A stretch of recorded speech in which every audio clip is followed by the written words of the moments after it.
الاتحاد السعودي لكرة القدم، رئيس بعثة منتخب المملكة المتواجد في مسقط في دورة كأس الخليج 19. سمو الأمير مساء الخير وهارد لك على الخسارة. أهلا وسهلا. والحقيقة طبعا اليوم لم نقدم المستوى المأمول، بس الحقيقة لي ملاحظات على عدد من الحاضرين عندك مثل جاسم تفضل ومثل الرومي ومثل فيصل أبو اثنين. جاسم تحدث انه ما في خطط لرعاية الشباب ولا في اكاديميات ولا شيء، كل الكلام اللي قاله جاسم خطأ. الاكاديميات هذه ان شاء الله بتوضع. جولة الامير نواف بن فيصل 4 أو 5 مدن اوروبية ومدينتين في امريكا الجنوبية البرازيل والارجنتين، وهناك اتفاقيات وقعت معها. نعم صحيح. فلذلك ان الشيء الاخر كل شيء في مخطط في الرئاسة العامة لرعاية الشباب، واعتقد انه يمكن ربما عن جهل بالنسبة لجاسم لأنه يتحدث بالشيء لا يفقه فيه. هذا أولا. وبيكم معي الحين أتناقش أنا وياه على أي مبدأ. والشيء الثاني وش دخل فهد المصيبيح؟ تقول أن المباريات تلعب في يوم واحد، ولا لعبت في يوم واحد وش يصير؟ والرجل مجتهد، وش دخله في أنه تقول أنه في مناظرة بينه وبين ناصر الجوهر ولا هو يقيم ناصر الجوهر يا جاسم؟ أعتقد أنكم تتحدثون بحديث لا تفقهون، كلكم ما تتحدثون بشيء ما لا تفقهون فيه. الشيء الآخر إذا كان في نقاش احنا نرحب بالنقد الهادف البرنامج منكم من 1000 واحد مثلك، وأنا فاتح باب النقد، لكن تقولون كلام خطأ على الاتحاد السعودي. يا أخي كسبنا مباراة، أنا قلت لك لم نقدم المستوى المأمول وكسبنا لاعبين وكسبنا وجوه جديدة. نعم. المرشدي وأسامة والزوري وعبد الله الشهيل وأحمد الفريدي وأحمد عطيف، هل هذا ولاية هزاج وحسن الراحل هل هذول كلهم ما هب لاعبين جدد؟ فلذلك والآن أنا بنتقل الرومي وفيصل باثنين. أنت كيف تتكلم يا جاسم عن فهد المصيبيح وتقول فيها الكلام؟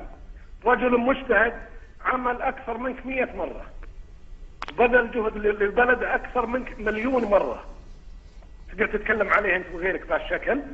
احترموا أنفسكم، احترموا أنفسكم أنتم اللي قاعدين الحين. وش تقول يا جاسم كلامك السيء؟ أنت تحدث. تفضل محمد. هل بالنسبة طال عمرك للمصيبيح؟ نعم. يعني أنا أرى نأخذ فرصته سمو الأمير، وأعتقد أن في كفاءة موجودة الآن إدارية موجودة. في إيش؟ في كفاءة إدارية موجودة في الأندية، المفروض أن نستفيد من خبراتها. الكفاءات الإدارية يا جاسم. سم؟ أقول لك أنت تقيم الكفاءات الإدارية أنت وأشكالك. فهد المصيبيح إداري ممتاز، إداري ممتاز، فلذلك يجب عليك أنك تحترم المواطن السعودي أولا، وثانيا أنت لا تتكلم عن شيء ما تبقى فيه. قلت لك الأمير نواف راح هذا في أكاديميات سوف تقام في الرياض وجدة والشرقية، وفي تخطيط للاتحاد كرة القدم، كل شيء مبرمج يا أخي. كيف تتحدث أنت عن الموضوع هذا؟ فلذلك عليكم الصمت أو التكلم بالحقيقة. هذه لك ولغيرك. عطني عبد الرحمن الرومي. سام طال عمرك. أنت كيف تتكلم بهالأسلوب الغير واقعي وكأنك أنت المنقذ؟ أنت تتكلم تقول منتخب الكويت لم يقدم شيء، قدم شيء وألف شيء، مستوى ممتاز وكسبنا لاعبين جدد. أما أنت تحط الناس على رأيك، أنا أتفق معك أنه في مباراة اليوم لم يقدم منتخبنا المستوى المأمول، لكن ليس بهذه الشكل وليس بهذا الأسلوب اللي حنا ما نقره تماما. احنا سمحنا لكم بالنقد الهادف البناء، لكن ما هو الاسلوب اللي غير طبيعي. قاعدين هنا تتمهزون ولا تقولون هالكلام الغير طبيعي. عاطبي فيصل ابو اثنين. تفضل طال عمرك. وش الكلام اللي تقول فيه شرها وما شرها والامور هذه كلها؟ انتم ما تقيمون انفسكم، انت ما تقيم نفسك انت ولا غيرك. احنا نشتغل ليل نهار وانت قاعد تبربر في التلفزيون، ما تحفظون انفسكم ولا تحفظون قيمتكم، تقعدون تهينون هالناس بهالشكل الغير معقول. هذا مرفوض ثم مرفوض ثم مرفوض. عليكم الالتزام بالاخلاق السعوديه. يا سمو الامير قدام التلفزيون ولا مع مقدم برنامج يعطيك اللي تبي. لا اريد تكرار هذا الحكي. تبي تنقد فنيا اهلا وسهلا. احنا نقدنا فني يا سمو الامير. اسم الكلام الفاضي. احنا نقدنا فني يا سمو الامير. لا غير فني. وش تقول هذا؟ لا نقدنا فني يا سمو الامير. وبعدين انت تتحدث عن دوله يا ابني. الله يحييك، احنا نتحدث عن دوله وانت المسؤول الاول عن قطاع الرياضه. يعني انت على المسؤول الاول الرياضه تتكلم زين عن الرياضه. احنا نتكلم عن الرياضه بشكل زين طال عمرك. لا ما هو بشكل انتم الان خذيتوا مجال اكثر من مجالكم. وش هو المجال اللي خذيناه؟ خذيتوا باشكال غريبه عجيبه، ترى انا تحملتكم الشيء الكثير. عليكم ضبط النفس وعليكم بالادب يا سمو الامير، وعليكم بحسن الاخلاق. كان ما تربيتوا احنا نربيكم. لا ولا الحمد احنا متربين يا سمو الامير ونعرف حدودنا ونعرف اخرتنا. احنا طبعا انت سمو الامير انت المسؤول على اول الرياضه. نعم مسؤول عن اول نشتغل ليل يفترض ما عارفين مقدرين عملكم يا سمو الامير، ما حد قال شيء بعملكم بالاضافه لا تقول ولا بننتقص من عملكم يا سمو الامير. ولكن الوسط الرياضي عندنا يا مسلم. ولكن الوسط الرياضي يا سمو الامير، الوسط الرياضي يا سمو الامير، سمو الامير، سمو الامير الوسط الرياضي يتقبل اراء مختلفه. نشكر سمو الامير سلطان بن فهد، جهودكم واضحه سمو الامير وما من الرئيس العام رعاية الشباب على الراس والعين. لكن انا بالنسبه لي انا اقول لك شخصيا انا تكلمت عن امور فنيه في وجهه نظري ان المنتخب، وما زلت عند وجهه نظري ان المنتخب ما قدم. انا من امور فنيه فقط اتكلم عن امور فنيه حصلت بالفريق. المنتخب السعودي لم يكن مقنع فنيا.